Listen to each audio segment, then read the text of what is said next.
all know about the captive sea animals that live in the big tank at SeaWorld. But have you ever thought, could these animals be trained to live back in the wild and survive? Well, Jeff Foster decided to find this out on his own, and it was written about in an article in National Geographic. Ironically, Foster used to work as capturing wild sea animals such as dolphins and killer whales for a company named Born Free. After years of doing this, Jeff realized the damage he was doing to these wild animals by separating their families and by making them live in relatively small tanks. Jeff Foster thought that since he had been doing this for years, he was definitely qualified to reverse this process. Tom and Misha were the two dolphins that he decided to try this on. Tom and Misha were captured by Jeff and put in a pen owned by Born Free. The dolphins were trained to do tricks, to interact with humans, and to put on shows. Once the village of Clarka, Turkey, where the pen was located, found out about the living conditions of these dolphins, they were outraged and they took a stance, so Born Free had to shut their doors for good.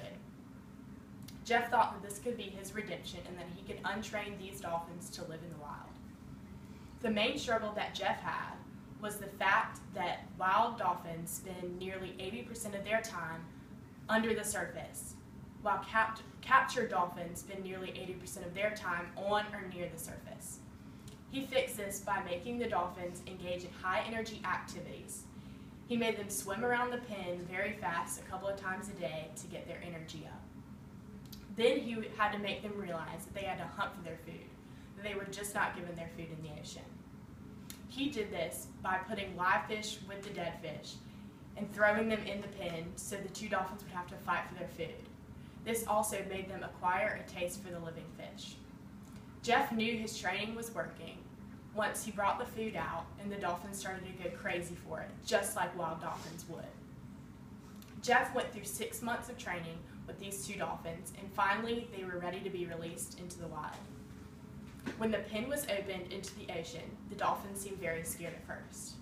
It took them about 10 minutes to swim into the open ocean, Tom first and Misha following. Tracking devices were put on these two dolphins so that Jeff could track the miles that they swam and where they were headed.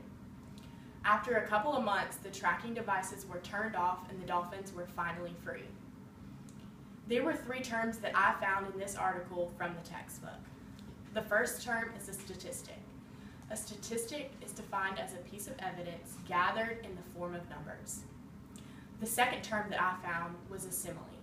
A simile is defined as a comparison using like or as. The third term I found was a value. A value is something that is expressed as a judgment that is good or evil or good and bad. A stat was used in this article when Jeff said that 80% or dolphins spend 80% of their time under the surface, while captured dolphins spend 80% of their time on or near the surface. A simile was used when Jeff compared the captive animals to wild animals, when he said they went crazy for their food. And a value was used when Jeff realized that what he was doing by capturing the animals was not right. Jeff Foster redeemed himself by training these animals for 6 months to be able to live in the wild. With hard work and dedication, you can train captive sea animals to be able to live in the wild. This is one whale of a tale.